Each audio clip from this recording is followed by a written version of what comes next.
I've been following the Fnaf franchise from its beginning in 2014 when I watched the first Markiplier video. I instantly became in love with the series, and while the game's statement went, the series really shifted down rapidly over time, but I still enjoyed watching and playing these games. They were fun, simple, quirky, funny, and most of all, really low-centered, which was amazing, and still probably is the main reason I love this series as a whole so much. And while, yeah, the story is really tangled and messed up, it remained relatively interesting over those years. This franchise also inspired a lot of people to make their own creations, centered around the game's main idea, which gave life to some really interesting games and projects like The Walton Files, Joy of Creation, Porkchop's Adventure, to name a few. Stinky. And all these things kept this series running while remaining their own thing. And to be expected, after all this, the game's developer Scott Coffin decided to take these games to the next level, and took upon himself and the company who helped him make Fnaf VR, Steelwool Studios, the creation of the first free-roam official Fnaf game. And he really hyped a lot of people with the first trailer for the game at the PS Game Showcase, me included. The game looked like nothing before. It looked pretty amazing for a Fnaf game. But it was probably too good to be true, and even before the game came out, it was delayed countless times, which only meant more expectations for the game. And when it finally did, it had gigantic optimization issues and countless bugs. The general opinion for this game is really heavily mixed. Some say it's probably the worst one in the franchise, others say it's the best one so far. So I've decided to give myself a little bit of time with actually buying the game, and waited for them to release some patches and all that. And it was definitely a good choice, because for me at least the game ran really well, except for like 2 occasions, and improved my experience with the game overall. From what you've probably already heard, this game in a nutshell is a free roam open world FNAF game, and the game executes some of its ideas in a fun and engaging way.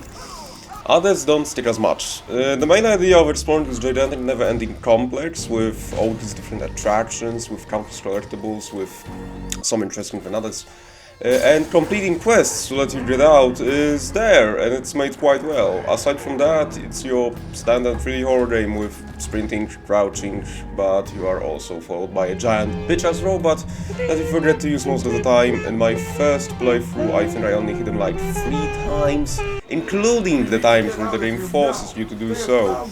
You can also take different paths and takes on how to play the game that will also alter your game's outcome, like choosing which attraction to pick with your only party pass available at the game's normal run. That allows you to get your hands on some upgrades for Freddy that alter which areas you will be able to access and which you will not. And while at the topic of Freddy's upgrades, you actually salvage them from the other main 3 by destroying them in a boss fight. But actually only Monty has a boss fight, and the other main 3 just die. They don't really change the way you play, because most of them are rendered pretty useless, except for opening some gates.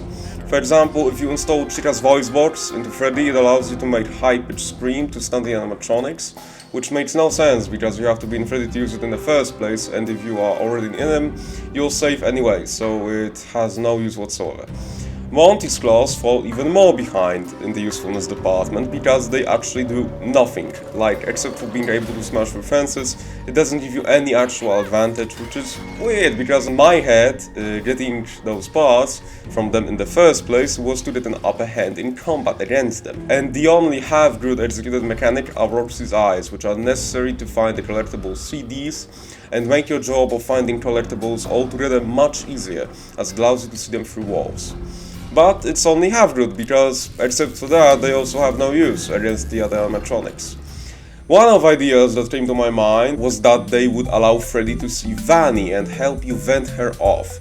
But it also wouldn't work, because she doesn't appear that much, and talking about Vanny, she really is underused, and there are only a couple of times that she actually appears and poses any threat, which sucks, because I think the concept for the character is pretty decent and interesting. Coming back to some good stuff about the game, there are some tools at your disposal to help you fight the animatronics. And depending on which route you choose, you can either get your hands on a Phaser Blaster or a camera. Both of these tools allow you to stun the animatronics and give you time to escape uneasy situations, which gives the game sense of progression, because at the beginning you were just entitled to run away and hide. But after you get these utility tools, you can wander around the pizza plates with practically no problems. Wait, nah, I actually forgot about one teensy tiny game mechanic that actually just downgrades the whole game. Fucking stuff, but oh my fucking god, they could be an interesting and compelling addition to the challenges the game throws at you, but nah, let's just pour more and more and more of them as you progress. It will be awesome, you know, the more the better. Anyway, stuff what's bad.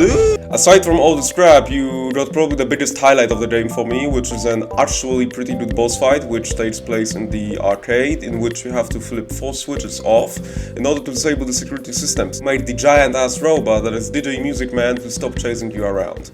And all this is beautifully finished with an amazing chase scene at the end. And this fight is also run by staff bots. Fuck! The areas the game offers are all different and have their own styles and vibe, which makes it all look like a real-life 80s inspired attraction that people actually come to, although more of it, like arcades or other attractions, should be interactable, because we got all the models and ideas, but close to none of them are interactable in a way. Also, this game has a ton of art plastered all around it, ranging from looping animations, custom-made models of merch items, statues of the animatronics, and whole separated areas dedicated to each of the animatronics. And this makes the game's theming absolutely amazing, and this really surprised me because there is already a shit ton of content that has been either scrapped or just left in the game files and not used at all. Which brings me to the fact that this game is probably not what it was firstly supposed to be, and you can easily decode that from all the leftover shit in the game and everything that Steve/Scott wrote, talking about how the game came out bigger than expected, and some part of the bloody trailers not being mentioned or even acknowledged anywhere in the game or even by Scott. And still, with all this stuff and crispy graphics that some NASA computers can't even process, and all the fucking 80 gigabytes that take room of my precious disk space, they couldn't afford to make a fucking half-decent main menu. Oh my fucking god, like really? Some fan even made a really good one like a week later for them. Coming back to the attractions, some are actually interactable and quite fun, like the Fuzzer Blast is pretty cool, but it's a little bit too short. Monty Golf is very fun, but has some janky mechanics, and the Princess Quests are a nice throwback and pretty well used in getting one of the game's endings. The characters the game introduces are the standard 4 main animatronics, which all just are reskins except for Monty. Aside from that, we got the Data Attendant, which is probably my favorite new character, just for his hyperactive behavior, and his evil counterpart, Moondrop, which is comparable to an average teen emo boy, which poses a threat later on in the game. A character that makes a reappearance is Music Man in his new 2 forms, one smaller counterpart that chases you through the vents, and a gigantic behemoth of an animatronic that has a whole area dedicated to him. Another character that nobody expected, Satire, is of course Springtrap in his new form, Burntrap. His design is pretty cool, and I think they did justice to the character's design, but his final appearance is under-delivered and bland and just kinda stuck him there because fans will be like, oh my fucking god, is that the man behind the slaughter, aka Purple Guy, aka Afton, aka Springtrap, aka Scraptrap, aka Bonetrap?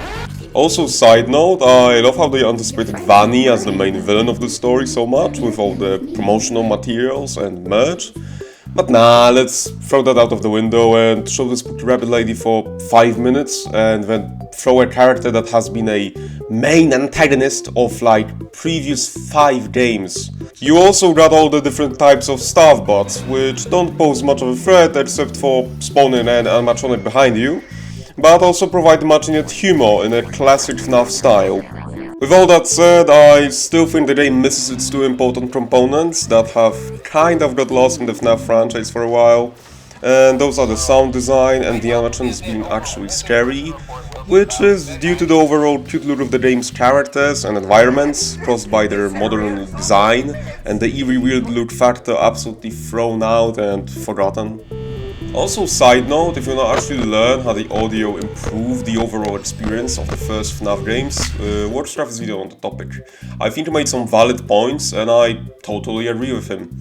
Coming back to the spooky side of things, I don't think this game had a single truly scary part, and I actually never have been even startled by a jump scare, which sucks for a horror game, and the sound design is sort of just there. The only good thing I can say about it are the two absolute bops that are the daycare theme and the music that plays in the fight with the J Music Man. And aside from that, the game doesn't have any interesting ambient or other forms of audio stimuli. And in my personal opinion, Fnaf Security Breach just isn't a horror game because a spooky robot screams at you. And instead, it's more of a story-driven game than anything. And of course, what would be a Five Nights at Freddy's game without the lore? Throughout the normal playthrough of the game, you wouldn't actually discover that much, and typically for a FNAF game, you have to search a little deeper to uncover what's going on in the Pizzaplex. And yet, this game has answered almost no questions, and actually there wasn't that much really going on, and for the sheer size and spectrum presented, this game is pretty bare bones in the lore department. What little lore the game actually gives you are mostly the shitty messages that you can collect from the beds sprinkled all around the facility, that mainly contain clues on how to solve certain puzzles, but also some interesting messages you are probably Did you know that you have rights? For example, when exploring Roxy's Raceway, you can find these said messages about the progress of the construction of this attraction, which is foreshadowing and giving you clues on how to get the so-called after ending of the game.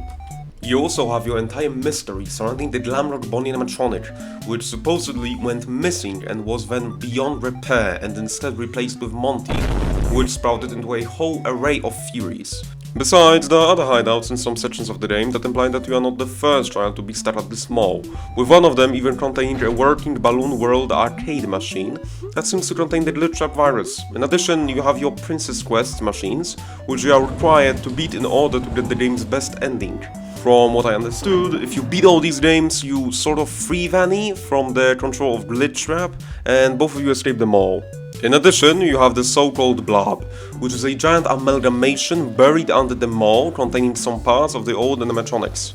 And all of these animatronics' eyes glow, which is theorized to imply that most of these spirits are still trapped in there, aside for puppets and babies' eyes, which are not lit.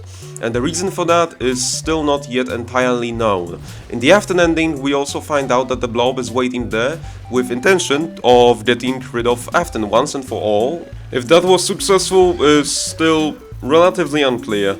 Moreover, we also have the Grateful CDs that are a whole other thing, but I won't get much into them because the meaning is relatively unclear at this time.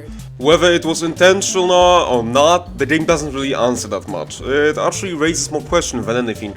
In my opinion, it's due to the game's rough release, which was postponed a couple times. Also, a lot of the previously mentioned cutout content is presumed to maybe be added to the game's DLC, which is almost confirmed at this point, but I don't think that is a good thing at all.